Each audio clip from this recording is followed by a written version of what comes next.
So this year I've come out here to Starfest. Basically it's a 4-day retreat where people come out and look at the sky. It's a camping opportunity, or you can also bring a motorhome or trailer and have hookup. And basically it's a bunch of people camping. Now obviously today not as many people are here because it's the last day. I'm making this in reverse because I forgot to do it on the first day because I drove for 6 hours to get here, then it took me a couple hours to set up before it got dark. And yeah, pretty much that's what it's all about. And yeah, so welcome to Starfest. This is my video of what Starfest is like, plus some photos.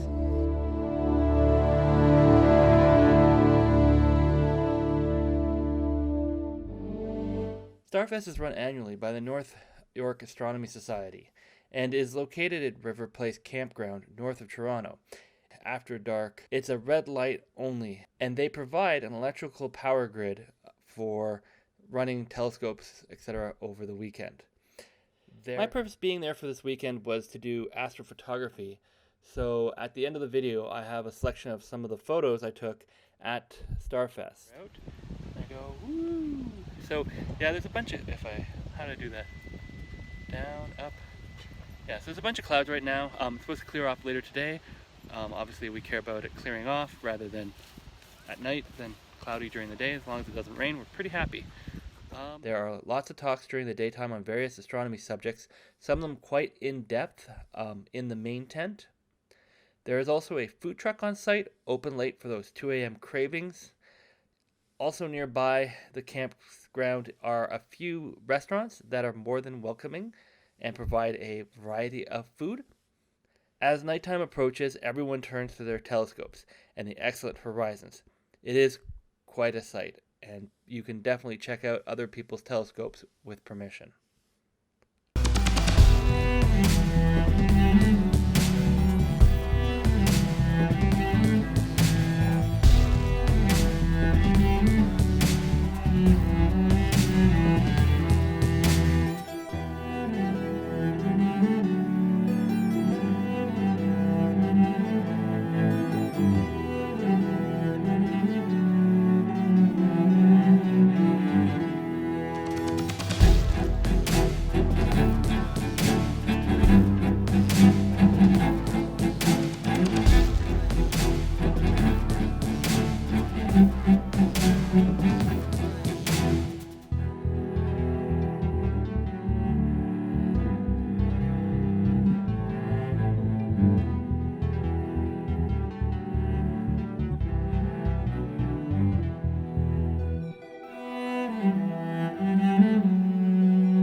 There are several Canadian vendors that are on site during Starfest, including Ontario Telescope and O Telescope, and they have quite a large selection of gear available for purchase. So behind me is Ontario Telescope, where I got my 48mm T-mount for my Nikon, so I can now set up my Celestron OAG properly with the proper back focus, and that will hopefully clear the comma on my Celestron, because I had the back focus off by about 6mm, which is a lot. On one morning, there is a swap table where a variety of gently used astronomical items find new, loving homes. Hey, it's the end of Starfest. Most people have already gone. As you can see behind me, there's not much left. We're here for one more night because it's going to be good seeing, as you can see from the blue skies. We're going to get a little bit more astrophotography done. Tilla's out here with his 36-inch scope, and basically we're just going to have a nice quiet night, and then heading back home Monday morning.